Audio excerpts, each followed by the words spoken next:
Je pense que le projet entrepreneurial, je l'ai porté depuis très longtemps. Et je pense que d'ailleurs, c'est quelque chose qui se retrouve chez beaucoup d'entrepreneurs. Il y avait une espèce de plafond, de limite que je ressentais. Et au fond de moi, j'avais toujours cette voix qui me disait « Ah mais tu vois, si j'étais à la tête de mon cabinet, ça j'aurais fait comme ci, ça j'aurais fait comme ça. » Alors, ça peut paraître un peu prétentieux, mais c'est juste en fait le mindset que t'as, quoi. Après, voilà, une fois que bébé serait là, il y aurait la collab, il y aurait le bébé, je me suis dit « Ça va être trop compliqué une fois qu'il sera arrivé de me reprocher dans quelque chose de nouveau. » Et donc je me suis dit « Bah, c'est quoi, go, quoi. » Le fait que bébé arrive, ça m'a donné aussi le courage. J'avais envie d'avoir la liberté, cette flexibilité-là, d'avoir de compte à rendre à personne. Maintenant, je suis peu le petit freelance qui fait 2-3 missions dans son coin. Je suis chef d'entreprise. Je peux encaisser des plus gros clients. Et puis du coup, je me sens plus légitime. Donc, c'est un cercle vertueux aussi, quoi. Franchement, depuis que je me suis lancée, je pense qu'il n'y a pas un jour où j'ai regretté.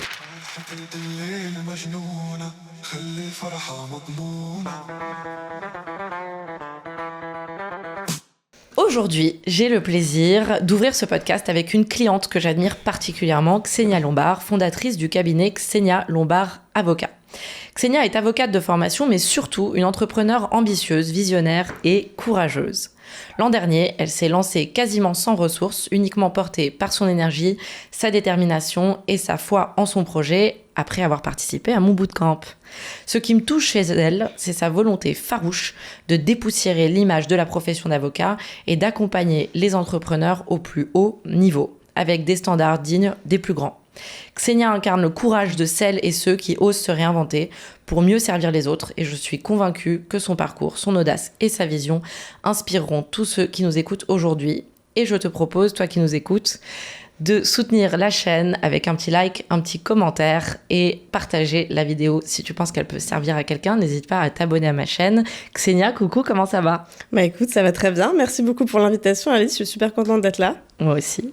Contente que tu sois là. Comment tu te sens aujourd'hui ? Quelle est ta météo ? Alors la météo est chargée puisque du coup là moi je suis originaire de Haute-Savoie donc on est monté en voiture tous ensemble donc plus de 6 heures de route avec un petit en plein terrible tout donc tout ce qu'on aime mais non je suis super contente d'être là, on va se faire un beau week-end à Paris, très heureuse de faire ce podcast avec toi donc tout va bien. Belle météo. Météo chargée mais belle. Mais belle, comme moi. Tout Exactement. Tout pareil. Chargée est devenue notre nouvelle norme. Tout à fait. Xenia, par où est-ce qu'on peut commencer ? Peut-être commencer par le déclic qui fait qu'à un moment donné, tu te dis « je vais quitter cette collab et je vais oser devenir entrepreneur, chef d'entreprise et porter mon propre projet ». Qu'est-ce que tu peux nous partager par rapport à ça ?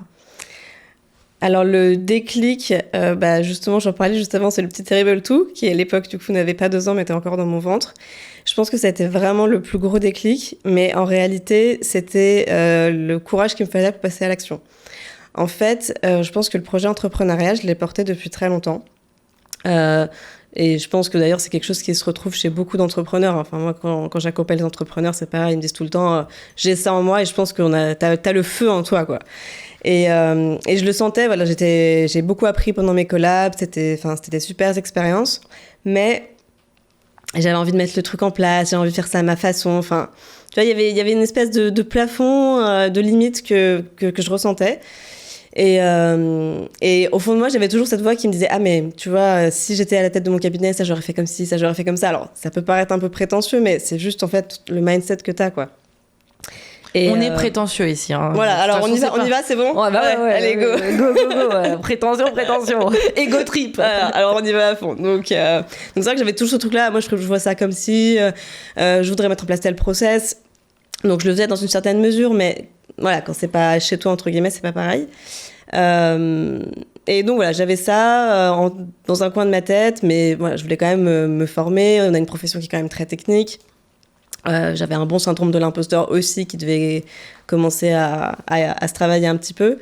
Et ce qui fait que, en fait, quand je suis tombée enceinte, je me suis dit, bon, bah voilà, maintenant, t'as 2 options. Soit tu continues effectivement dans ta collab, mais je savais que après, voilà, une fois que bébé serait là, il y aurait la collab, il y aurait le bébé, je me suis dit, je me voyais pas, enfin, dans mon imaginaire, je me dis, ça va être trop compliqué une fois qu'il sera arrivé de me reprocher dans quelque chose de nouveau.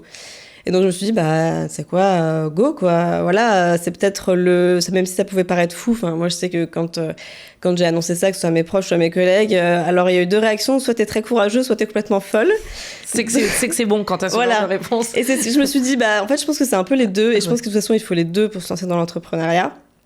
Et voilà, le fait que bébé arrive, ça m'a donné aussi le courage. J'avais envie d'avoir la liberté. Enfin, la liberté, c'est un grand mot parce que on met beaucoup de choses derrière, mais la flexibilité, en tout cas, je trouve, voilà, cette flexibilité-là, d'avoir de compte à rendre à personne. Et puis de faire les choses, voilà, de créer quelque chose, quoi. Je trouve ça. Liberté de création.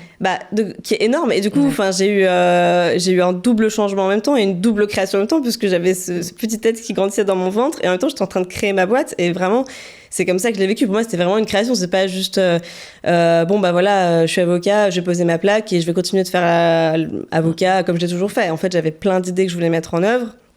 Donc, du coup, ouais, c'était de la création et c'était génial de pouvoir chaque jour écrire un peu l'histoire, quoi, comme tu le veux et comme tu l'entends. Ouais. Et juste pour contextualiser, t'étais heureuse dans ta collab, enfin il y avait pas de problème en plus, c'est pas genre c'était douloureux, juste c'était douloureux parce que t'étais pas en souveraineté de création et de leadership, mais t'étais pas maltraitée là où t'étais. Non, j'étais pas maltraitée, mais effectivement c'est exactement ce que tu dis, c'est-à-dire que tu te sens un peu bridée, tu sens que il y a plein de choses que tu as envie de faire. Voilà, quand j'ai commencé le bootcamp avec toi aussi, on parlait de la création sur la création de contenu, les réseaux sociaux. Moi, ça m'a très vite parlé, ça m'a assez vite attiré. Je me suis dit, il y a quelque chose à faire avec ça. Et voilà, et tout ça. Évidemment, on peut, dans une certaine mesure, faire tout ça aussi en étant en collab. Mais encore une fois, je pense que c'est juste ce que tu as au fond de toi, quoi. Et il y a des gens qui sont faits pour être collab, pour être salariés, c'est très bien, il en faut évidemment. Et puis il y a des gens qui juste ne se sentiront jamais pleinement épanouis et jamais vraiment à leur place en restant dans ces statuts-là, je pense. Et en tout cas, moi, c'est comme ça que je l'ai ressenti. Tout à fait. Et d'ailleurs, l'idée ici, c'est pas de généraliser l'importance d'entreprendre, pas du tout. C'est éventuellement d'ouvrir une fenêtre de possibilités pour ceux pour qui ça pourrait être une option et d'encourager encore plus ceux qui y sont déjà. Mais effectivement, on peut tout à fait s'épanouir et créer en tant que collaborateur. Ah oui, et puis moi, j'irais même à l'extrême inverse, c'est-à-dire que moi, je pense que l'entrepreneuriat, c'est une aventure qui est hyper exigeante, qui est quand même difficile, qui te met à l'épreuve quasiment quotidiennement. On en parlait en début. Et donc, je le déconseille aux personnes qui ont pas ce feu énorme et qui les dévorent au fond. Et certaines personnes que j'ai accompagnées, malheureusement, ont arrêté l'aventure entrepreneuriale, parce que pour tout un tas de raisons, et je respecte. Mais moi, je demande toujours aux clients quand ils arrivent, je dis d'accord, pourquoi l'entrepreneuriat ? Parce qu'il faut vraiment être animé de quelque chose. Et donc, je pense que c'est beaucoup mieux d'être dans un poste de collab, de salarié, de peu importe, de n'importe quel statut, mais dans lequel on est bien, plutôt que de vouloir absolument l'entrepreneuriat parce qu'on nous vend un truc, un espèce de mythe, que c'est génial, qu'on va travailler 4 heures par jour et qu'on va gagner des millions d'euros en étant sur une plage à Bali ou à Dubaï, quoi. Enfin, ça, c'est vraiment le cliché, mais je pense qu'il existe encore beaucoup. Et donc, encore une fois, c'est pas... Moi, j'adore l'entrepreneuriat. C'est pas une propagande. Voilà, non mais vraiment, et au contraire, moi je serais plutôt, limite dans l'autre sens, tu vois, à dire attention, mais sachez où vous mettez les pieds et ça va pas être rose tous les jours. Et moi je le dis à mes clients, je dis sachez que va y avoir des moments où vous allez dire pourquoi je fais ça, quand tu reçois tes factures URSSAF, il y a plein de moments difficiles, quand t'as un prestataire qui te plante, quand t'as un salarié qui est pas là, il y a plein de moments compliqués, quoi. Donc oui, l'entrepreneuriat est une aventure géniale pour ceux qui y sont entre guillemets destinés. Ouais, et justement, tu as dit il y a quelque chose. Je trouve que ça serait intéressant qu'on définisse ensemble qu'est-ce que c'est que ce quelque chose finalement. Quels sont les paramètres communs universaux qu'on peut retrouver chez les personnes qui entreprennent et tiennent sur la longueur.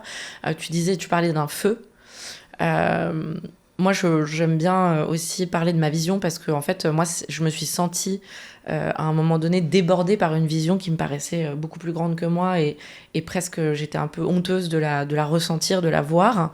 Est-ce que toi aussi, tu as eu comme à un moment donné comme un truc qui est apparu où tu t'es dit putain, il y a ça qui veut naître, et n'hésite pas à rapprocher un peu ton micro parce que souvent... Alors attends, hop. Non, je vais peut-être pas tout casser. Non, juste... Voilà, parfait. Ça va comme ça ? Oui, nickel. Ok. Alors, la vision m'est pas apparue, je pense, comme toi, d'un coup, de manière hyper presque brutale, un peu forte, tu vois. Moi, c'est plus des fois, j'ai des touches, tu vois. J'ai des illuminations, je me dis, ah tiens, mais ça serait génial. Ah tiens, ça, ce serait génial. Voilà, c'est plus par touche. Et quand je dis le feu, je pense que c'est un truc qui est hyper profond, et je pense que la vision vient presque après, si tu veux. C'est-à-dire que je pense que c'est quelque chose que tu as en toi, voilà, l'entrepreneuriat, ça t'attire, ça t'appelle, tu vois. Enfin, vraiment, il y a un truc, tu parles souvent d'appel, et ça, je suis assez d'accord avec toi. T'as cet appel, mais voilà, c'est pas encore bien défini, tu sais pas trop pourquoi, comment, mais tu sens qu'il y a ça. Et c'est après quand tu y vas, et je pense que plus t'avances, et plus justement, tu peux laisser cette vision arriver. Et je pense que c'est quand tu acceptes aussi de lui laisser de la place que justement elle peut se manifester. Parce que avant ça, surtout au début, t'es quand même dans beaucoup le faire, faut mettre en place, faut trouver des clients, faut voilà, les outils, la technique, le machin. Donc au début, je pense que t'as entre guillemets pas forcément la place pour ça. Mais petit à petit, je sens que ça s'ouvre. Voilà, ça vient. Mais par contre, je te rejoins sur le côté un peu waouh, c'est trop grand pour moi. Et des fois, ça vient, tu dis ouais, non, mais non. Je vais peut-être pas aller là-dedans. Je suis en train de. Mais je pense que, comme tu disais au début, je pense que quand on se dit ouais, là, je suis en train de partir en vrille, c'est peut-être justement là où c'est très juste, quoi. Mais voilà, il faut aussi derrière un peu un temps pour l'accepter, pour l'intégrer, quoi. C'est vrai que moi, ce qui est arrivé en 2021, alors que j'étais encore psychologue en cabinet libéral à 60 € de la demi-heure, c'était moi sur scène aux États-Unis devant 3000 personnes. Ah ouais. Voilà. Okay. Donc, si tu veux, moi, j'ai cru que je faisais un délire. Un peu, tu vois, que je commençais à perdre. En plus, quand t'es psy, t'as quand même derrière la peur d'être un peu fou, parce que sinon tu ferais pas ce métier. Tu vois, qui est peut-être pas une peur, qui est peut-être une réalité. Et donc, en fait, c'est vrai qu'après, au final, une fois que le truc gros arrive, ça dépend plus ou moins subtilement, plus ou moins brutalement, il y a tout un chemin et plein d'étapes à passer. Et aujourd'hui, je suis pas sur scène devant 3000 personnes aux États-Unis. Mais en fait, mine de rien, c'est en train de se mettre en place. Et donc, toi, aujourd'hui, par rapport à l'année dernière, quand tu t'es lancée, parce que ça ne fait qu'un an, et ce qui est très rigolo, c'est que Xenia est passée au micro à ma soirée à vocation l'année dernière. Elle a raconté qu'elle s'était lancée et qu'elle avait généré 7500 €, je me souviens, de chiffre d'affaires dès le début, grâce à mon bootcamp. Enfin, j'étais très fière de ça et c'était hyper cool. Et là, il y a la soirée à vocation demain. Et si tu devais repasser au micro, qu'est-ce que tu dirais ? Si je devais repasser au micro, pareil, je saurais pas trop par où commencer. Mais je dirais déjà que je suis très reconnaissante d'après du bootcamp, évidemment, puis après de tout ce qui s'est passé dans l'académie, que ça a continué justement à ouvrir, et que la première année, elle est vraiment extrêmement dense, parce que justement, comme je disais, voilà, il y a tout qui se met en place, puis même toi, tu vois, tu cherches ta place aussi. Enfin, moi, j'ai commencé à déléguer certaines choses, donc ça veut dire déléguer, ça veut dire expliquer, ça veut dire former, ça veut dire manager. Donc voilà, il y a vraiment un gros changement identitaire qui se produit. Donc c'est pas toujours, ça fait, parfois tu dis, ça fait beaucoup pour une personne, tu vois. Enfin, voilà, c'est difficile. Plus maman, plus épouse. Voilà, donc toutes les étiquettes qu'on a, donc c'est pas forcément simple, mais c'est tellement riche. Enfin, moi je trouve que là, cette année, j'ai l'impression d'avoir grandi. Enfin, quand je repense là, parce qu'effectivement ça fait qu'un an, mais j'ai l'impression que mon autre vie, je l'ai déjà oubliée entre guillemets, tu vois. Enfin, ça existe plus. Quand je parle de quand j'étais collab et tout, je dis mais et j'y repense des fois, parce que quand je vais dans les endroits où j'allais avant ou quoi, et je dis ouais, ça me paraît mais tellement loin. Et par contre, ce qui me rassure entre guillemets, c'est que je pense qu'il y a pas un jour où j'ai regretté. Franchement, depuis que je me suis lancée, oui, il y a eu des moments très difficiles, il y a eu des moments de doute, ça c'est vrai. Enfin, ce serait mentir de dire qu'il y en a pas eu. Mais j'ai pas eu de regrets ou non mais en fait j'aurais jamais dû faire ça, enfin vraiment. Et ça, je trouve que c'est le plus beau cadeau, quoi. Je vais pas dire que je me lève tous les matins avec une pêche extraordinaire, parce que c'est pas vrai non plus, même si on aime ce qu'on fait. Enfin, il y a des moments où c'est plus difficile, mais par contre quand je regarde la situation, je me dis ouais, j'ai quand même beaucoup de chance. Donc la chance de pouvoir créer, la chance d'avoir grandi x10, parce qu'effectivement l'entrepreneuriat est un chemin d'élévation personnelle. La chance d'avoir des clients qui sont... Enfin, parle-moi un peu de tes wins, de tes victoires, justement, là, maintenant. Ah, mais oui, il y en a eu plein. C'est de réussir à plus m'affirmer, déjà. Ça, je l'ai senti aussi au travers de la communication sur les réseaux. La manière dont j'écris a évolué. Donc, c'est aussi la manière dont je me positionne, la manière dont je m'affirme face à mes clients, face à mes partenaires. Donc encore une fois, ça, pour moi le plus gros win, c'est vraiment, il est vraiment personnel, quoi. Enfin, franchement, à ce niveau-là, je pense qu'il y a vraiment Tu te sens plus libre à l'intérieur? Je me sens libre. Le problème, c'est que je trouve que ça veut tout dire et rien dire, que ça a été tellement galvaudé, mais oui, je me sens plus épanouie, je dirais. En fait, je me sens vraiment en chemin vers un épanouissement, et surtout je fais de plus en plus péter toutes les limites, quoi. Hier, je regardais La partie qu'on est dans l'académie avec Margot Cunego, qui est en plus quelqu'un que j'aime beaucoup, que je suis sur les réseaux et tout. Et voilà, elle l'a redit, et c'est vrai, elle me dit, mais voilà, elle disait, voilà, si demain, il y a pas de question d'argent, il n'y a pas de question de temps, il n'y a pas de question d'intelligence, voilà, imagine ta situation. Et ça, je trouve que quand déjà tu t'autorises à le faire, c'est déjà un pas énorme. Après, oui, il y a le plein de choses, mais déjà juste t'autoriser à te dire, ok, je veux ça. Je veux ça, puis je m'autorise à voir grand, parce qu'en fait, je suis comme ça, mais je pense qu'on est pas mal à partager ce point-là. J'ai tendance à beaucoup me limiter, me réduire, me dire non mais ça c'est pas possible, ça c'est trop dur, ça tu vas pas y arriver. Et d'ailleurs c'est un peu ce qu'on m'a renvoyé quand je me suis lancée. Hein. Ah bah oui mais attends, avec un enfant ça va pas être facile, et comment tu vas faire, et pour la garde, et nanani, puis t'auras pas de sous, et voilà. Tout le monde projette ses limites sur toi parce qu'ils n'ont pas fait le move. Exact. Et du coup c'est génial de pouvoir te dire bah donc déjà j'ai déjà retiré toutes celles-là, et puis en fait il m'en reste encore plein, mais celles-là aussi je peux les faire péter quoi. Bien sûr. Et ça ouais, ça c'est un énorme win quoi, franchement ouais. Donc Vraiment. plus limitless, en tout cas de plus en plus limitless, plus confiante, tu dis, plus affirmée. Et au niveau financier, comment ça se passe ? Alors au niveau financier, franchement, ça se passe bien. Après, j'ai encore... T'as une augmentation ? Tu vois que ça... Alors, c'est pas aussi net que ça. Okay. C'est assez variable encore. Après, j'ai beaucoup travaillé ces derniers mois aussi. Donc, du coup, j'ai beaucoup travaillé sur la mise en place d'une offre vraiment qui parle à un client très précis. Donc, tout ça, on va dire, m'a peut-être un tout petit peu éloigné provisoirement de l'aspect augmentation de chiffre d'affaires. Mais voilà, je pense que c'était un passage un peu obligé. Ouais. Après, voilà, déjà, j'ai quand même une stabilité. Et ça, j'en suis fière, parce que c'est pas forcément simple dès la première année d'avoir une stabilité. Chaque mois, j'ai atteint mes objectifs. Il n'y a pas eu un mois où je ne les ai pas atteints. Alors, parfois un peu dans la douleur, parfois en disant à la fin du mois, bon là, il va falloir trouver des sous. Mais voilà, malgré tout, j'ai réussi. Je me paye largement ce que je voulais me payer. Donc voilà, ça, pour une première année, pour un premier bilan, je trouve que c'est déjà énorme. Vraiment. Bah, c'est ce qu'on appelle le succès. Voilà. T'as réussi à ce que tu voulais pour réussir. Moi, voilà, c'était ça. C'était l'objectif que je m'étais fixé. Je suis pas dans la galère. Et je suis en train aussi de mettre en place tout ce qu'il faut pour l'avenir, quoi. Et ça, c'est tout l'enjeu de l'entrepreneuriat. C'est-à-dire qu'il faut gérer le maintenant et il faut gérer le demain en même temps. Il faut les gérer, le delivery, et quand on est avocat, on sait que c'est chronophage. Alors justement, comment t'as géré le delivery cette année juridique, en sachant qu'en même temps, t'étais busy à construire ta communication, ton marketing, ton machin, tes IA, tes trucs c'était pas évident. T'as délégué, qu'est-ce que t'as fait? C'était pas évident, justement, c'était tout l'enjeu, parce qu'encore une fois, construire l'avenir, si aujourd'hui tu satisfais pas tes clients, ça sert à rien. Oui. Donc ça reste quand même hyper important. Donc moi, très vite, j'ai ressenti le besoin de déléguer. Donc trouver une personne qui m'assiste sur les parties un peu techniques, formalités, rédaction des actes, etc. Donc c'est pareil, au début je savais pas trop quoi déléguer. Je me suis dit je vais déléguer l'administratif parce que c'était un peu ce qui me saoulait le plus. Mais au final, vu que moi-même j'étais pas encore en place, ça a pas trop marché. Donc après je me suis dit il faut que je trouve quelqu'un de... en fait on a tous le réflexe, je pense, quand on commence, on veut quelqu'un qui nous coûte pas forcément trop cher, donc il y a pas trop d'expérience. Et puis on se dit je vais le former vite fait puis ça va aller. En fait, erreur de base. Ça ne marche pas, mais voilà, il faut l'avoir fait pour le comprendre. Donc effectivement ça a pas marché parce que moi j'étais dans mon truc, j'allais trop vite, je lui expliquais, et puis c'était une personne en plus qui était pas du milieu juridique. Alors ça a ses avantages et ses inconvénients, mais en l'occurrence du coup elle avait trop de choses que je devais lui expliquer qui pour moi étaient basiques. Donc bref, ça a pas marché. Mais après, finalement, j'ai trouvé une autre personne qui, pour le coup, est du milieu juridique. Et elle, je me suis dit, je vais pas l'enquiquiner avec la partie administrative. Tant pis, je le garde. J'en ai pas non plus tant que ça, même si ça me passionne pas. Voilà, maintenant, effectivement, avec l'IA, avec plein de choses, t'arrives à optimiser.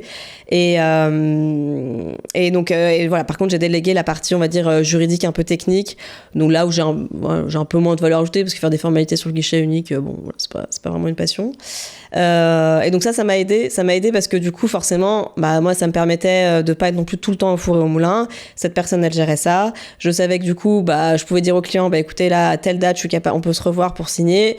Donc voilà, ça s'est mis en place plus facilement. Donc la moralité que j'en tire, c'est que même si on a envie d'aller au moins cher et prendre l'étudiant, l'alternance, qui est une réaction normale, mais des fois au final c'est bien de prendre quelqu'un d'un peu plus expérimenté, qui en plus au final, pas dire qu'il coûtera moins cher, mais des fois la différence c'est pas forcément énorme, parce que plus expérimenté, forcément on travaille plus vite, plus efficace. Donc si c'est du taux horaire, au final des fois on s'y retrouve, et puis pareil, le temps qu'on gagne, parce que si c'est passé 3 heures à expliquer, c'est 3 heures où pareil on n'a pas travaillé à sa com ou à son développement. Donc, c'est un calcul à faire et aujourd'hui, en tout cas, je suis contente d'avoir cette personne à mes côtés parce que vraiment, elle m'aide beaucoup et ça me permet justement de me concentrer sur le reste. Donc ça, ouais, déléguer, je pense que c'est vraiment une des clés. Mais c'est important de le faire suffisamment tôt, je dirais, parce qu'en fait, ça se fait pas tout seul. On espère que, c'est bon, je trouve la personne, tac, tac, elle est, dans 3 jours, c'est réglé. En fait, la réalité, c'est que même si c'est quelqu'un d'expérimenté, c'est quand même beaucoup plus long. Faut qu'elle se forme, déjà, faut qu'on apprenne vraiment à se connaître en tant qu'humain, quoi, de base. Et après, voilà, les process internes, comment chacun fonctionne. En plus, en cabinet d'avocat, on a vraiment, je pense, des manières de travailler assez différentes. Donc. Il y a un temps d'alignement et de mise au diapason, ouais. Complètement. J'ai perdu la question que je voulais te poser, mais tout va bien, on va trouver. Qu'est-ce que tu pourrais nous partager de ton offre aujourd'hui, à qui tu t'adresses et de ta vision entrepreneuriale, justement, où tu veux amener Xenia Lombard, avocat? Alors, à qui je m'adresse? Moi, je m'adresse aux entrepreneurs qui franchissent des caps. En fait, je trouve ce moment, il y a plein de caps dans l'entrepreneuriat et il y en a aussi au niveau juridique. Donc, par exemple, ça peut être des personnes qui vont acheter ou vendre leur société. Ça peut être des personnes qui veulent constituer un groupe. Et là, l'offre sur laquelle je travaille, j'avais beaucoup travaillé ces derniers mois, c'est une offre qui s'adresse aux personnes qui sont en micro-entreprise, donc qui ont lancé leur activité en freelance, en gros, et ça commence à bien marcher, qui veulent passer en société. En fait, moi, c'est vraiment ça que je trouve intéressant, c'est tous ces passages, parce que à chaque fois, il y a plein de choses qui, par définition, se passent. Il y a plein de questions. Il y a une envie débordante d'y aller et en même temps une peur énorme. C'est-à-dire que moi, j'ai les clients au téléphone. Oui, c'est bon, on y va. Et puis à un moment donné, je sais pas, ils vont parler avec quelqu'un ou juste ils vont... et là, il y a les doutes. Ouais. Les doutes qui arrivent. Donc là, c'est le téléphone. Oui, et comment ça va se passer si? Et puis j'aurais déjà tout expliqué 3 fois, mais c'est normal. Et l'URSSAF et machin, et la transition, comment on va faire, donc je trouve ça vraiment...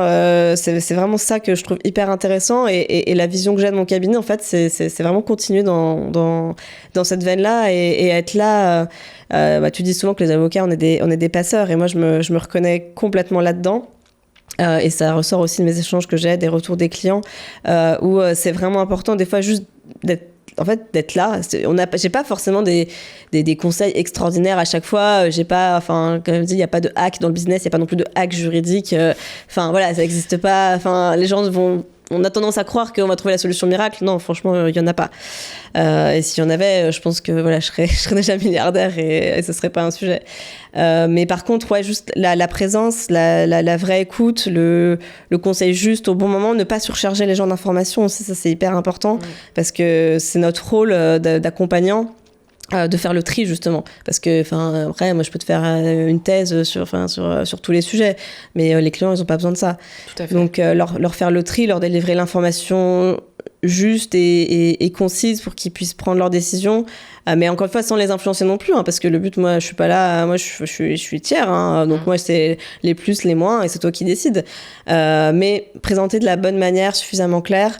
Et c'est vraiment là-dessus que ma vision est orientée, sur l'accompagnement, la clarté, la relation d'humain à humain et grandir ensemble, quoi. Il y a un truc qui me vient en t'écoutant, que j'en profite pour adresser à tout avocat ou personne qui a l'habitude d'avoir les mêmes obstacles dans leur accompagnement et sur une niche aussi claire que la tienne. J'aime beaucoup l'idée, on passe de micro à macro ou on passe de micro à je sais pas quoi, je voudrais qu'on trouve la phrase, mais plutôt que passer des caps qui peut être plus large. C'est une plateforme de contenu comme la mienne, dans l'académie, dans laquelle, en fait, tes questions récurrentes sont répondues, circonstanciées, étayées, pour que quand la personne elle rentre chez toi, elle rentre aussi dans un écosystème virtuel potentiellement où t'as quand même donné beaucoup d'informations et tu les accompagnes justement avec notamment, pourquoi pas, des vidéos. J'en profite pour te coacher, de prévention aux croyances limitantes de l'entourage sur le passage de micro à entreprise. Exactement comme tu l'as vu dans l'académie parce que j'ai donc effectivement demandé à mon amie Margot Cunego de faire quelques petits contenus dans mon académie. Tu vois, c'est aussi intéressant de pouvoir les accompagner mindset, mais pas toujours, pas nécessairement en one-on-one systématiquement, quoi. Qu'est-ce que t'en penses ? C'est trop intéressant ce que tu me dis parce que c'est exactement la réflexion que j'avais il y a quelques jours, justement suite à quand j'ai revisionné les vidéos de Margot qui nous disait donc qu'on est là pour accompagner les clients dans leur transformation et qu'il faut rendre l'expérience client inoubliable. Et je me disais, ok, qu'est-ce qui pourrait être différenciant? Et je me suis dit que justement, présenter quelques vidéos sur différents thèmes, avec potentiellement des intervenants à chaque fois, pour que ce soit pas non plus moi, mais chacun dans sa spécialité. Et du coup, voilà, par exemple, comme tu as fait avec Margot, 3-4 vidéos, tac, Alice Maudray, mindset de l'entrepreneur, tu vois. Avec grand plaisir. Je trouverais ça génial. Avec grand plaisir, vraiment. Et puis je trouve ça intéressant aussi que souvent les formateurs, c'est un peu que eux qui parlent. Et je trouve ça intéressant qu'ils intègrent d'autres personnes. Enfin, moi, en tout cas, ça a été important pour moi de faire intervenir d'autres personnes parce que chacun a son niveau d'expertise. Et du coup, donc tu nous as dit cette offre. Est-ce que tu te sens aujourd'hui vraiment de devenir la voix, le leader de tous ces micro-entrepreneurs? Est-ce que tu as ce genre d'envie de devenir la passeuse des micro-entreprises à la société ou tu veux garder quand même encore un peu du généraliste des sociétés? T'es comment par rapport à ça? Alors moi, quand j'ai créé cette offre et dans la vision que j'avais, je me suis dit, voilà, moi ce que je veux, c'est devenir la référence. C'est-à-dire qu'aujourd'hui, il y a quelqu'un, voilà, il est en micro, il est en freelance. Ce qui ressort souvent, c'est on sait pas à qui parler, on sait pas comment ça marche, on comprend pas. Et je veux qu'ils disent, tiens, je commence à m'interroger, est-ce que j'aurais pas intérêt à passer en société? Ah tiens, si, il y a une personne pour toi, c'est Xenia. Tu vois, moi c'est top of mind. Ouais, franchement, ce serait, tu vois, ce serait génial. Vraiment, si j'arrivais à là. Et tu fais quoi pour ça aujourd'hui? La publication de contenu sur les réseaux, enfin sur LinkedIn, parce que j'ai du mal à être partout, mais en tout cas sur LinkedIn. Ça, c'est vraiment mon cœur de cible. J'ai fait ma page de vente avec une VSL, tout ça va bientôt sortir. Vidéo sales letter. Oui, pardon. Du coup, maintenant, je suis... Ouais, on croit que tout le monde fait. En gros, c'est une vidéo où on présente notre offre et voilà, l'idée, c'est de faciliter le passage à l'action. Et donc voilà, je suis en train de mettre tout ça en place pour justement devenir la référence à ce niveau-là. Et comment t'as traversé la peur très commune de la niche et du fait de te restreindre parce que tu allais choisir de faire que ça? Comment Alors au final, c'est passé assez vite. C'est-à-dire qu'au départ, effectivement, c'était très présent le premier réflexe quand tu nous as expliqué voilà, que maintenant il allait falloir se positionner, se nicher. J'étais là, oui, bon alors, mais du coup, tout ce que je rate. Et tu m'as dit, non, vois juste que tout ce que tu gagnes. Et donc déjà ça m'a juste ce changement de mindset m'a beaucoup aidé. Et puis après en fait au final c'était assez aligné avec ma vision puisque moi je suis assez quand même dans les process, dans l'efficacité, enfin tout ça tu me connais.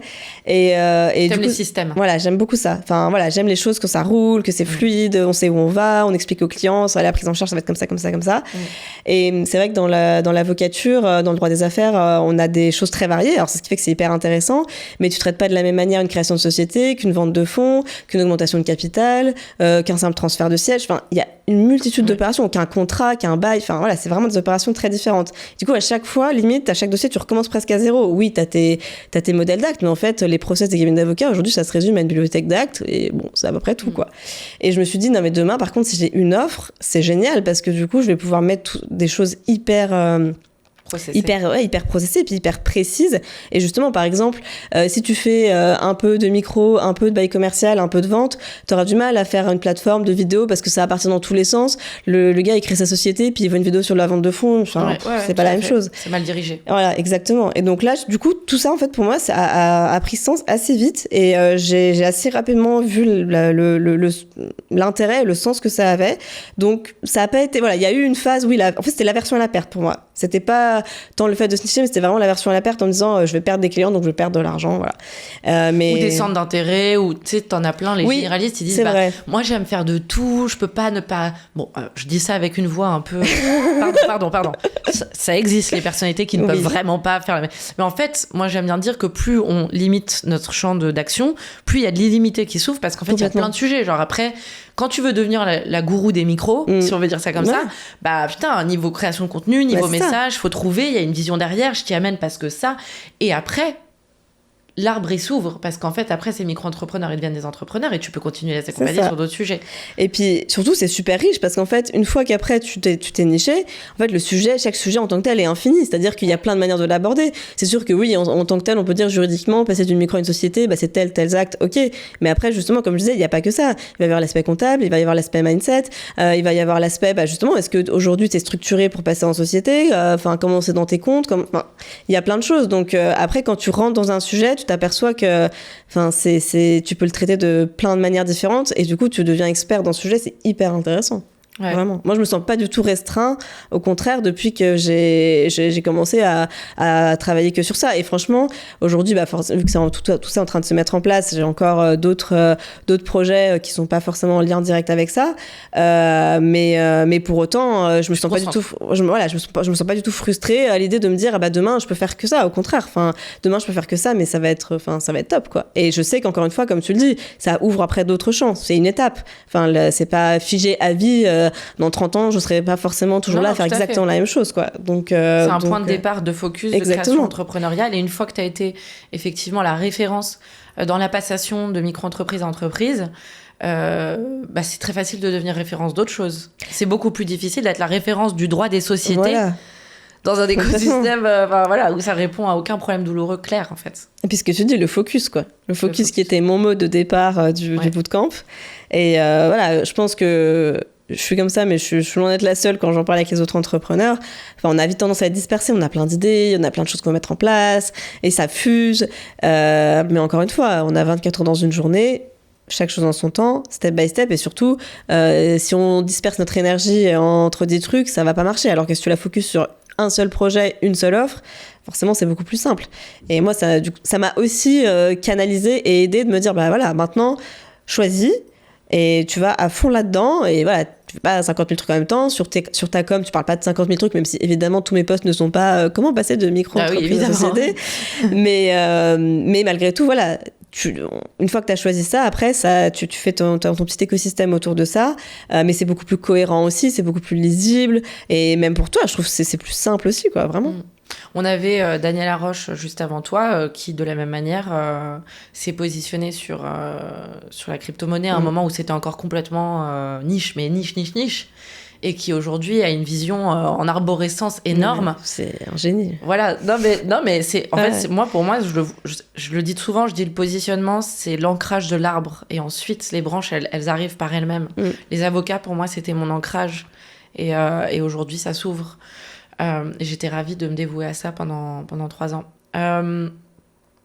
Aujourd'hui, comment ça se passe ? Est-ce que ça fonctionne ? C'est-à-dire, est-ce que, grâce à ta communication, grâce à ce positionnement, tu commences à sentir ce magnétisme presque naturel de ces clients que tu avais targetés ? Ça commence à se mettre en place. Alors, c'est un travail qui est long, on va pas se mentir. C'est un travail qui peut être parfois ingrat aussi. Mais là, ma petite victoire que j'ai pas encore partagée, mais j'ai fait un post qui a fait presque 100 000 vues. Donc, alors, voilà, ça, c'est pas ça qui remplit le frigo, comme on dit, mais c'est quand même toujours sympa. Ça m'a rapporté quelques leads, voilà, donc c'est... Comment sont tes leads ?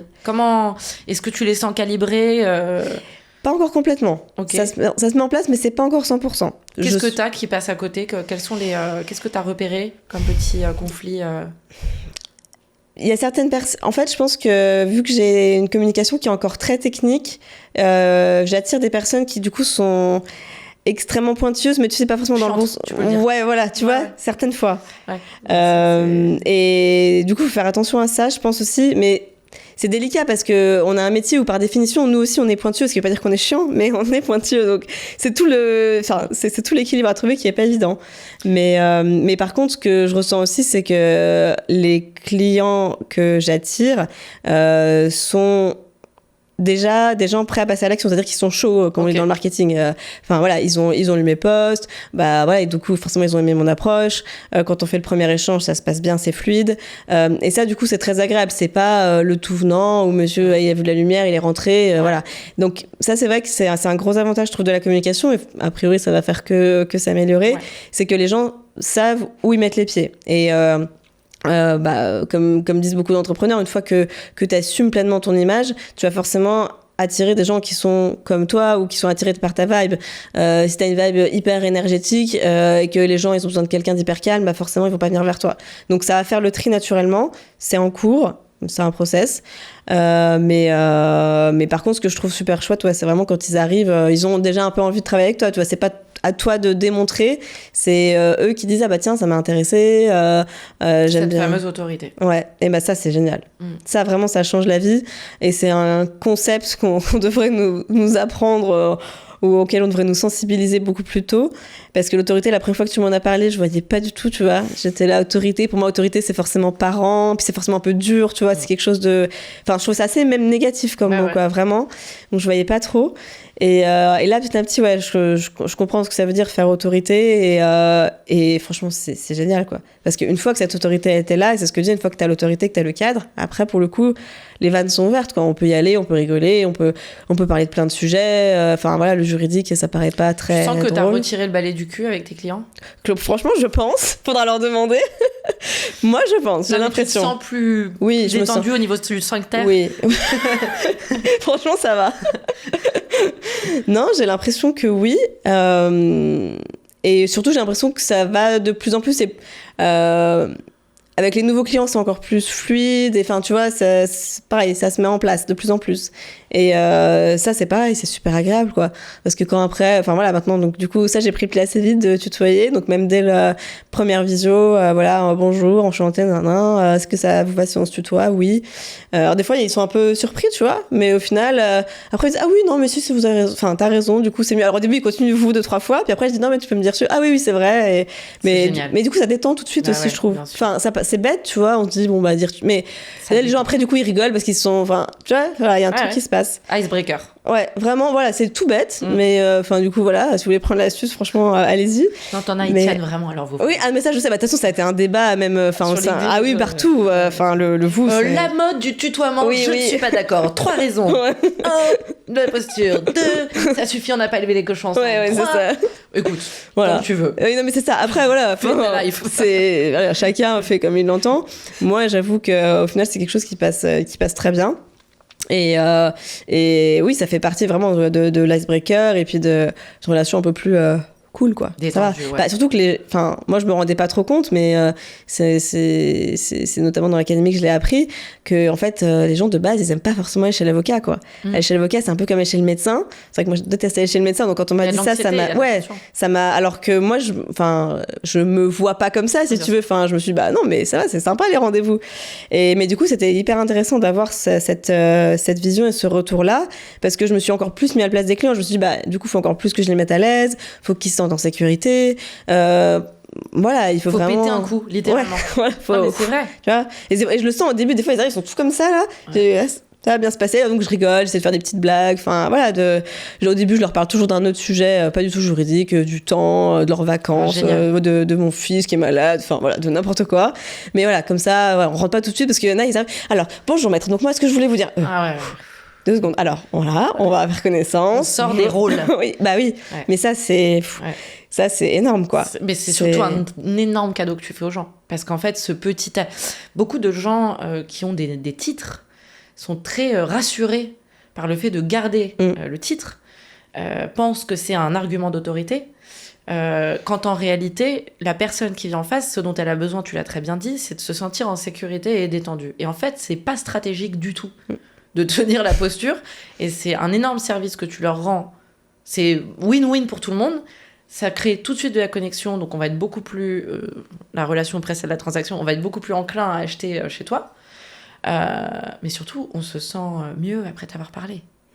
Et c'est comme ça qu'on veut. Oui, et puis c'est tellement plus agréable pour tout le monde. Et alors pour le coup, toi tu parlais du titre, moi je suis pas du tout attachée à mon titre, quoi. Enfin franchement, moi effectivement j'en ai encore 2-3 au début qui m'appellent maître, mais sinon personne m'appelle maître. Moi c'est Xenia, on se tutoie, tout va bien se passer. Donc non, franchement le titre n'est pas... Je comprends le réflexe de se cacher un peu derrière, mais je pense qu'encore une fois, c'est une forme, on s'accroche un peu à ça, quoi. Voilà, je suis avocat, donc je suis bon d'un point de vue technique, donc mes clients vont être contents de moi, alors qu'en fait, les clients, la technique, c'est supposé acquis, ce qu'ils cherchent, c'est l'humain. Oui, après, voilà. Mais du coup, c'est vrai que non, le titre, non, faut le lâcher. Ce que j'ai constaté, moi, dans ma communication, c'est, et c'est souvent le cas de tous les gens qui commencent à communiquer, on prouve d'abord ce qu'on sait faire, après on prouve ce qu'on sait, ou je sais plus, et puis après on vient pour qui on est. Et je trouve qu'il y a un ordre assez logique là-dedans, c'est que nous-mêmes, au début, on se prouve qu'on sait faire, après nous-mêmes, on valide ça, et de moins en moins, on a envie de communiquer sur finalement notre compétence. Ah bah tu vois, moi je trouve que les posts LinkedIn, j'en fais de moins en moins sur ce que j'ai fait, l'aspect technique que j'en fais toujours, bien sûr, bah, ça fait partie de la com. Mais au début, je faisais que ça. Vraiment, je ne faisais que des posts techniques. Il n'y avait pas un seul post de entrepreneurial ou intentionnel ou que sais-je. Il n'y avait que ça. Et là, il y en a 3 fois moins, quoi, vraiment. Et parce que, voilà... T'as moins besoin de prouver. Ouais, vraiment, enfin... Et puis je me dis pas, les gens vont venir vers moi juste parce que en fait le réflexe qu'on a c'est ça, c'est il faut qu'on prouve qu'on est bon techniquement pour attirer les gens. Sauf que les gens la technique déjà à 3/4 du temps ils y comprennent rien, ce qui est normal. C'est pas comme ils me disent à chaque fois, moi c'est pas mon domaine. Et c'est l'étape d'après en fait, c'est de leur expliquer oui voilà tes options, d'un point de vue juridique etc. Mais la première étape c'est juste qu'ils aient envie de venir, et s'ils ont envie de venir c'est pour la personne quoi. Tout à fait. Donc ouais non je pense que la partie se prouver et faire une démonstration elle est normale au début, même petit à petit elle passe et ça fait du bien aussi encore une fois de pas avoir besoin de passer 4 heures à faire un post. Non, c'est moi qui me gratte. Ah, je croyais. Non, c'est moi qui... S'inquiète à rien. Et ça fait du bien aussi de pouvoir se libérer de ça, quoi. Ok, et du coup, cette année, t'as eu pas mal de clients, j'imagine. Ça s'est bien passé? Tu t'es sentie en sécurité aussi, toi? Et ils ont été contents? T'as eu un bon satisfaction? T'as des recos? Alors sur ça, c'est vraiment top. Vas-y, raconte. Ah bah oui. Raconte comment ils sont contents.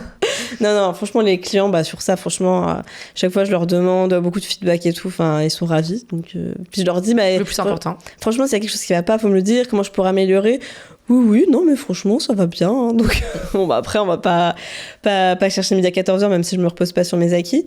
Mais non, les clients sont vraiment satisfaits. Puis, il y a vraiment un lien qui se crée aussi sur le long terme. Donc, ça, c'est super.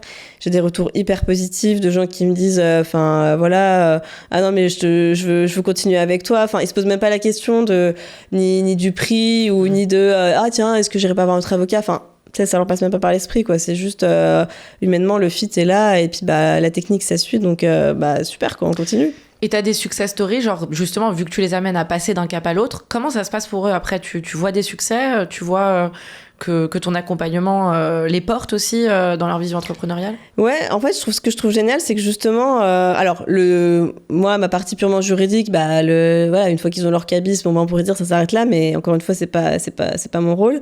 Enfin, ça va au-delà de ça. Et justement, je leur demande beaucoup après, je dis bon, ok, là voilà, ça fait déjà 2-3 mois que t'es passé en société, comment tu te sens?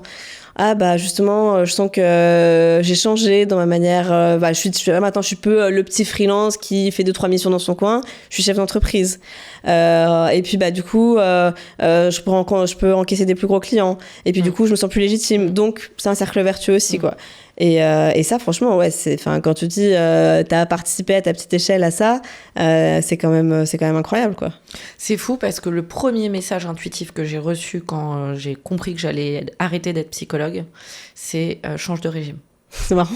Direct. Incroyable. Et je contacte mon comptable qui n'était pas la personne avec qui je travaille aujourd'hui, que j'adore, Arthur par ailleurs, qui me dit si vous avez pas encore du bise ou quoi, faites pas ça hein. Et j'ai dit non t'as pas compris. Ouais, j'ai besoin de ça. Je pose le cadre symbolique et énergétique de mon futur, mon ami. Donc première année si tu veux, j'étais pas en déficit, mais bon c'est vrai qu'effectivement on me disait si c'est pour faire ce genre de chiffre d'affaires, franchement pourquoi vous avez fait ça? Vous étiez mis en autant. T'as pas compris. Oui. Je me suis mouillée. Je me suis engagée avec une structure juridique qui porte mon ambition. Et en fait, c'est ce que je dis beaucoup quand je travaille sur les enjeux fiscaux avec les avocats, c'est que c'est empuissançant, en fait, de travailler ces sujets qui sont phobiques, qui font peur. Et que vous, petit chaman juridique, vous accompagnez ces entrepreneurs à se sentir en sécurité et à s'empuissancer au travers de l'acte juridique. Mais c'est tout à fait ça. Enfin, vraiment, c'est complètement juste. Et c'est vraiment comme ça que je le perçois aussi. Et c'est pour ça que je demande toujours aussi aux clients quand ils arrivent, je dis voilà, quelle est votre vision? Parce qu'en fait, si ta vision, c'est, et ce que je peux parler, encore une fois, je respecte totalement, mais c'est de faire quelques petites missions par-ci par-là, de rentrer un peu de chiffres, mais voilà, t'as pas forcément beaucoup de temps à consacrer, qu'au final ça roule comme ça, bah je dirais t'es très bien comme ça. Enfin, je veux dire, on va pas te faire une société juste pour faire joli. Par contre, si tu veux grossir, si tu veux faire du chiffre d'affaires, si tu veux scaler, si tu veux vouloir embaucher des salariés, que tu veux mettre en place une structure, que peut-être un jour même, il y en a qui envisagent déjà de vendre. Je crois que c'était Daniel Laroche qui disait qu'il envisageait déjà de vendre certaines choses quand il était en train de les créer. Bah, tout ça, ça va ensemble. Et du coup, forcément, ouais, je trouve ça incroyable ce moment-là, quoi, vraiment. Moi, ce qui m'étonnerait pas, c'est que t'accompagnes les gens dans ce premier passage et qu'après, comme tu continues avec tes clients, bah après, en fait, finalement, ça devient le deuxième niveau de passage. Et tu vois que ça se passe comme ça. Moi, j'adore quand ça se passe comme ça. C'est ça. Et en plus, souvent, il y a un alignement qui est assez parfait entre là où on en est nous et là où on amène nos clients. Je sais pas si tu ressens ça. Ouais, si je le ressens complètement, bah on évolue ensemble en fait. Ouais. Enfin, tu vois, certains ils sont en avance sur toi, d'autres c'est toi qui es en avance sur eux, mais du coup tout ça au final se mélange et c'est ce qui fait qu'on progresse ensemble. Et bah moi j'ai un peu la même vision que toi, c'est-à-dire que c'est pas moi le sachant et juste le client qui exécute et qui fait. C'est un partage. Évidemment que moi je vais avoir la connaissance juridique et que je vais l'accompagner et que c'est moi qui vais faire les actes, ça c'est clair. Mais ça va bien au-delà de ça. Il y a un échange d'humain à humain, de personnalité, de retour d'expérience. Enfin, moi c'est ça aussi qui est hyper riche, c'est que j'ai tous les retours d'expérience des entrepreneurs. Voilà comment ça va en ce moment, le business, perso, quels sont tes challenges du moment. Donc après quand j'en ai un autre qui vient avec les mêmes challenges, je dis mais tu sais t'es pas tout seul. Et juste le fait de savoir que t'es pas tout seul, et après mon but c'est de pouvoir après les mettre en relation aussi entre eux. Enfin, donc c'est vraiment quelque chose qui se nourrit. Hein. C'est pas une personne qui délivre. Voilà, t'as tes statuts, au revoir quoi. Donc, Quand je te regarde comme ça, moi je vois une graine de star. voilà. Ah, je suis contente d'être venue. Et c'est marrant, là j'ai eu un flash, ça m'arrive de temps en temps. Donc, j'ai pensé à ma visibilité. C'est venu comme ça en t'écoutant. À quel point maintenant je suis partout, vidéo, audio, ça part dans tous les sens, c'est le bordel tellement il y en a.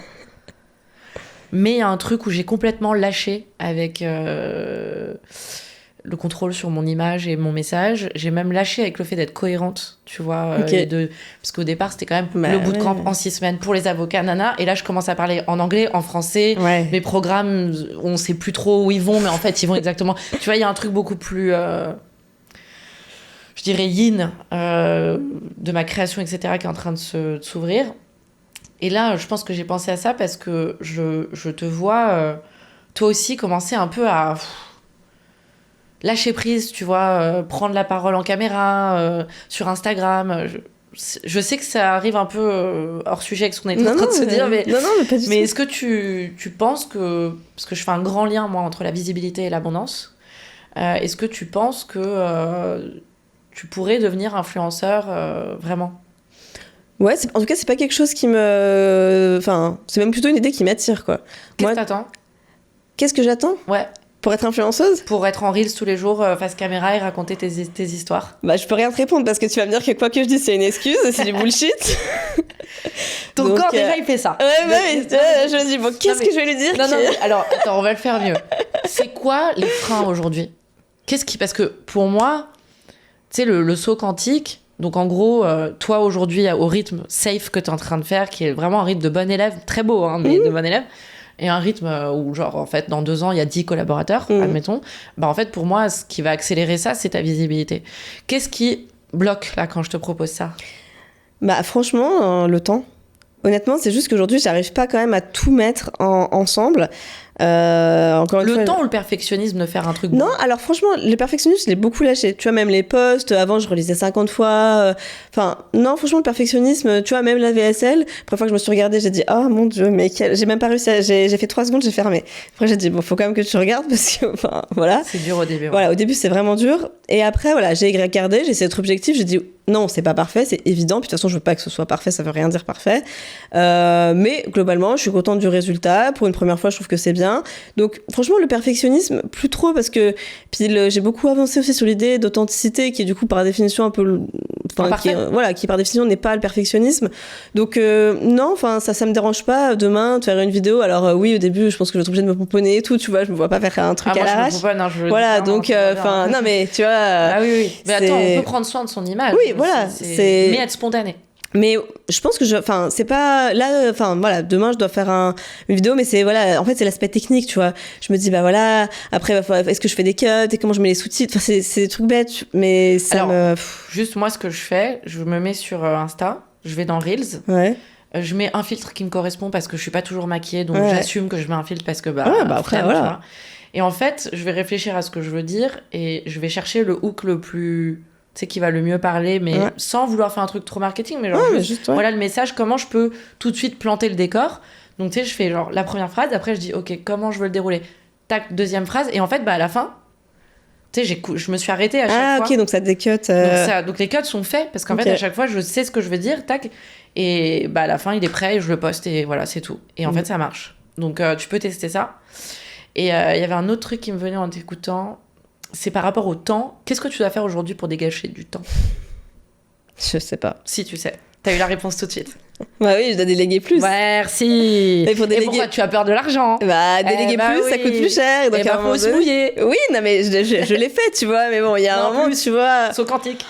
Ouais, ok. Le corps qui fait comme ça. Ouais, c'est là. Bon, à chaque fois qu'il faut lâcher. C'est ça en fait. C'est cette vélocité de dire attends, là en fait je manque de temps, ok, comment je dégage du temps, ok, tac, il va peut-être manquer de l'argent, c'est pas grave, de toute façon il faut que je teste. Et j'en profite, c'est pas toi parce que c'est très universel, pour dire que il y a vraiment besoin de lâcher prise si on veut que ça commence à... Tu vois. T'as quelqu'un en tête ? J'ai quelqu'un en tête. À qui tu pourrais déléguer là tout de suite ?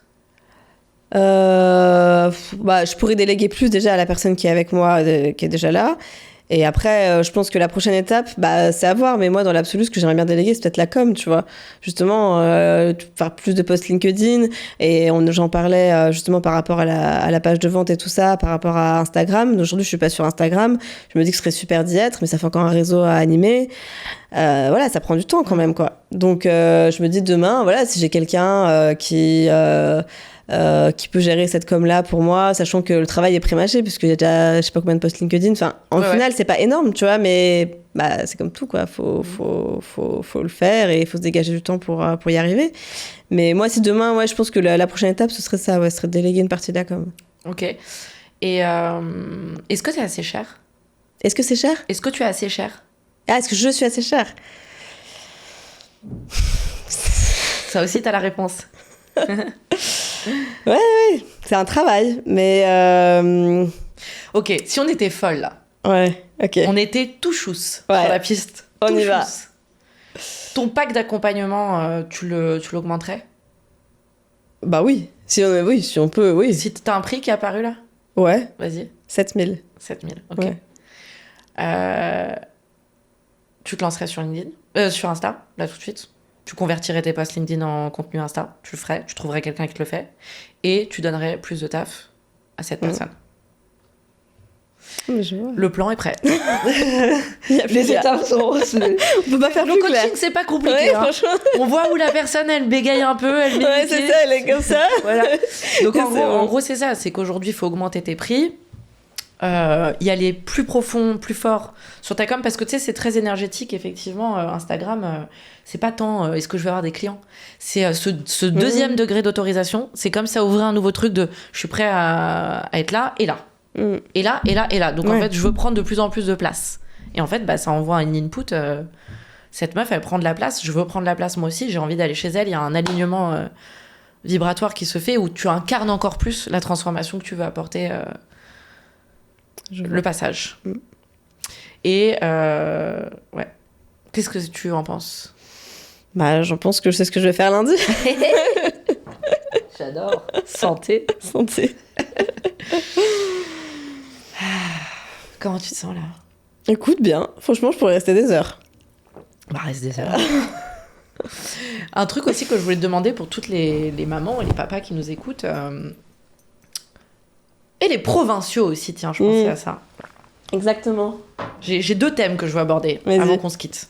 Donc, le jonglage, ou en tout cas l'orga, ou le mindset, pour pouvoir être quelqu'un qui entreprend avec des gamins et une vie faite de famille. Et aussi la croyance que sous motif qu'on est un avocat de province ou un entrepreneur de province, on est capé, on est limité. Voilà. Tu veux commencer par lequel ? J'ai commencé par le premier, les parents. Alors, de toute façon, il n'y a pas de recette magique non plus. Hein. Ça, on va pas se mentir. Après, c'est bateau, mais franchement, quand même, une bonne organisation bien carrée et bien définir les temps. Je pense que c'est important. Voilà, même si c'est pas toujours évident, mais je me dis, voilà, quand je suis au travail, je suis vraiment au travail. J'essaie de, couper le téléphone. Pour le coup, je pense que, je sais plus avec qui j'en parlais, mais je pense que mon agenda, il doit terroriser les gens parce que vraiment, je mets tout dans mon agenda, tu vois, chaque tâche et tout. Mais en fait, moi, ça m'aide parce que j'ai déposé le petit à la crèche, maintenant, je fais tac, tac, tac, tac. Et pour le coup, là, c'est des moments où je me mets en mode machine. Après, je me laisse des moments aussi d'espace, parce que justement, on n'est pas des machines, mais franchement, une organisation vraiment carrée, je pense que c'est la base. Pas surcharger le programme non plus, parce qu'il y a toujours des imprévus, il y a toujours des nuits difficiles, il y a toujours des petits virus, voilà. Donc, c'est important de se laisser un peu de marge, parce que sinon, c'est vite la galère. Et c'est lié aussi, mais le fait de pouvoir déléguer, tu vois, moi je sais que justement, dès que ça commence à être un peu trop tendu, moi je dis, est-ce que tu peux me reprendre ça et ça ? Oui, ok, après si elle peut pas, tu vois, mais souvent elle peut. Et du coup, ça te laisse aussi de la latitude. Donc c'est jongler entre d'un côté, c'est comme je dis souvent un peu les opposés, mais quelque chose de très carré, où t'es hyper efficace, hyper concentré, et vraiment t'avances et tu dépotes. Et en même temps, à côté de ça, avoir une marge de manœuvre, parce que tu vas en avoir besoin, c'est inévitable. Obligatoire. Voilà. Et d'ailleurs, il y a des jours où tu bosses pas dans la semaine, toi, non ? En fait, le vendredi, c'est plutôt une journée où je prends pas de rendez-vous. Normalement, je fais pas trop de clientèle, je fais pas trop de delivery, et je le consacre plus à la vision du cabinet. CEO, ouais. Voilà. Donc j'essaye de faire ça après. C'est génial, c'est génial. J'essaye. C'est pas une science exacte, hein, mais bon, aujourd'hui, tu vois, c'est une journée comme ça, on peut dire.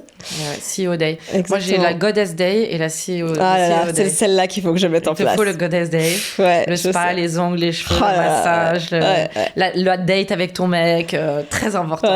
La date avec mon mec, ça je le fais. Hein. On essaye de se faire des petits restos à midi et tout, justement, juste tous les deux. Le soir en mode sexy. Ah, mais bon, tout le soir en mode sexy, tu vois.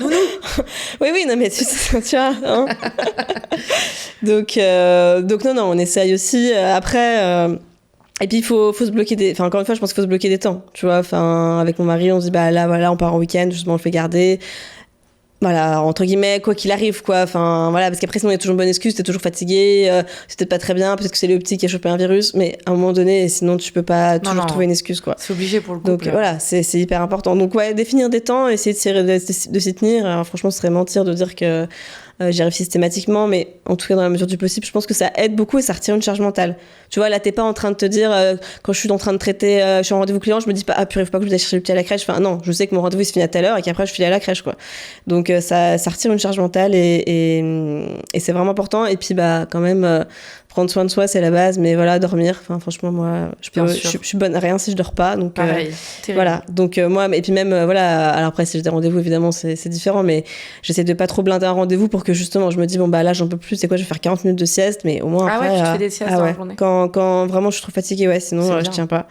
Et puis surtout, moi, je sais pas, ça va être un zombie, je fais pas ma vie. T'as besoin de ton énergie.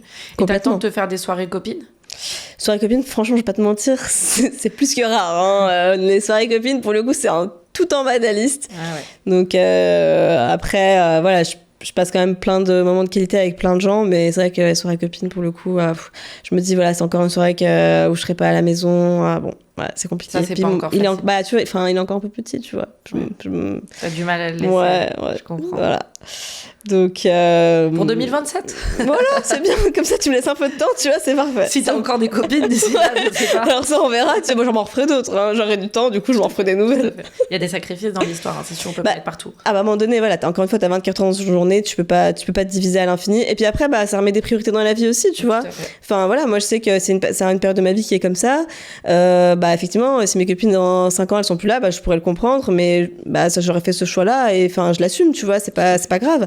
Et je pense que c'est important de définir ses priorités aussi, tu vois, tu peux pas tout faire, tu peux pas faire du sport, avoir des loisirs, avoir une vie de couple, être présent pour ton enfant, faire les courses, faire le ménage, être à la tête de ton business. Enfin, à un moment donné, alors là, c'est impossible. certainement pas mes préconisations, parce que moi je préconise que chacun ait ses assistants à domicile et au travail. On est bien d'accord. Il y a souvent des enjeux de place. Quelle est ma place? Et faut la définir et s'y tenir, c'est pas facile. C'est une discipline. Ça. Mais voilà, définir ses priorités, ouais. C'est plutôt sain. Et du coup, niveau province, moi j'ai beaucoup d'exemples quand même de clients comme toi en province, dont certains sont extrêmement successful. Parfois, j'avais à l'époque des gens qui venaient, qui me disaient non mais moi je suis dans un patelin, c'est chaud dans mon cas, et tu sais, qui contextualisent leur vision en fonction de leur réalité et des croyances limitantes associées à leur réalité. Quel est ton take là-dessus? Qu'est-ce que tu en penses? Alors, moi, je l'ai eu un peu au départ. Quand je me suis installée, j'étais là, oui, je suis une petite avocate d'un petit barreau, de machin. Et puis après, c'est assez vite passé parce qu'au final, je me suis dit que, encore une fois, il n'y avait pas de limite. Moi, je fais que du conseil. Donc, pour le coup, ma clientèle, elle peut être partout en France et après, elle peut être à l'international.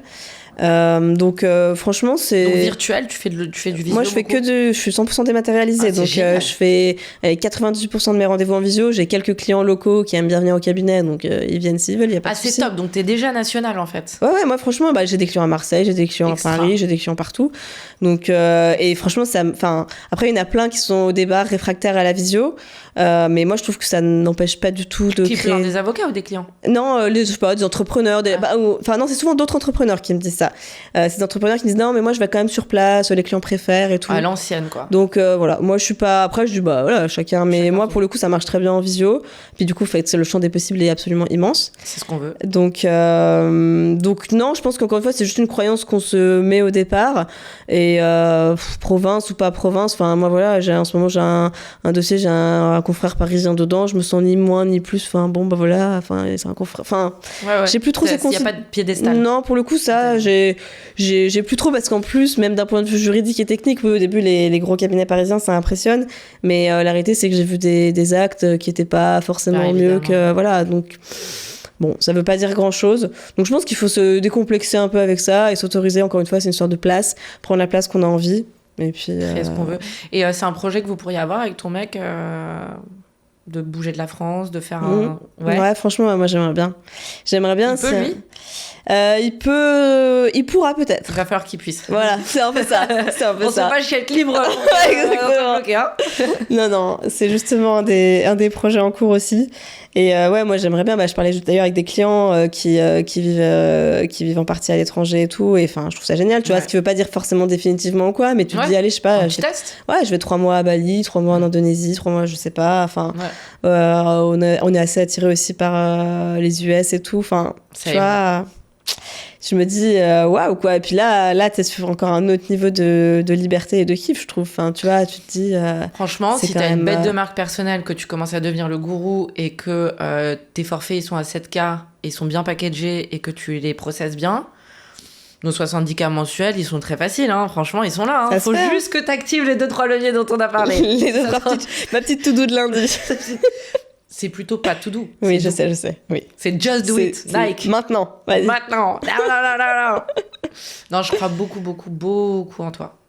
C'est gentil. Mais merci. Ça vient pas de... C'est dans les faits, tu exécutes depuis le début. T'as littéralement fait 6 semaines de bootcamp, t'avais déposé ta DEM avant même que ça finisse. C'était comme ça, c'est ta personnalité. Oui. Non, ça t'es par quel contre, signe, toi? Lion. Ah ouais. Ouais, quand même un peu, hein. Ah, j'aurais dit Bélier, tu vois, mais non, mais non, Lion. c'est aussi... ouais. Ok, qu'est-ce que tu veux faire passer comme message aux gens qui nous écoutent Qu'est-ce qui est important pour toi de dire aujourd'hui à ceux qui nous écoutent, entrepreneurs, avocats, salariés, peu importe? Non, moi je dirais assez basiquement, c'est de croire en soi et puis d'y aller. Parce que de pas attendre l'autorisation, parce que voilà, quand on se lance ou quand on a un nouveau projet, enfin forcément il y a toujours quelqu'un qui nous dira ah, mais pourquoi tu fais ça, c'est bizarre, t'es bien comme t'es, pourquoi tu veux plus, enfin. Et faut juste écouter. Et encore une fois, je parlais du feu au départ, et c'est vraiment ça. Si t'as le truc, si t'as la vision, si t'as l'appel, si t'as la voix, si t'as le petit truc au fond de toi, enfin, faut juste y aller, il faut tenter, parce que il y a quand même de grandes chances que ça marche. Si ça marche pas, bah, au moins, t'auras appris énormément de trucs sur le chemin. Donc, faut juste foncer et passer à l'action. Et pas demain et pas après-demain. Now. Exactement. Merci Xenia. Comment c'était pour toi cet épisode? Trop bien, j'ai adoré. Kiffé? Ouais, je reviens quand tu veux. Avec plaisir. Bah, l'année prochaine, on fait un point. Eh bah, ouais, très bien. Quand tu seras, justement, on le fera en vidéo parce que tu seras. Voilà, exactement. T'auras fait tous les sauts quantiques nécessaires. Exactement. Et là, je serai à l'autre bout de la Terre en décalage horaire. Et voilà, nickel. Avec ta montre au poignet, tes sacs. Tout bien. Tout bien. J'aurais fait ma Goddess Day ou. Goddess Day. Obligatoire. Voilà. J'en aurais fait la veille, tu vois, comme ça, je serais nickel. Mais d'ailleurs, autant pour les femmes que les hommes, il faut que vous ayez votre jour de soins. Une fois par semaine, tu fais? Une fois par semaine. Ouais. Et si je peux pas dégager une journée entière pour ça, eh ben je vais bien tous les jours me mettre au moins un jour un soin de peau, un jour un machin, un jour. Je fais tout le temps en sorte qu'il y ait du soin. Après, dans mon cas, c'est aussi lié au fait que je suis célibataire et que du coup, j'ai pas beaucoup de chaleur humaine, donc j'ai beaucoup besoin quand même d'être touchée. J'en profite pour faire passer le message à tous les célibataires.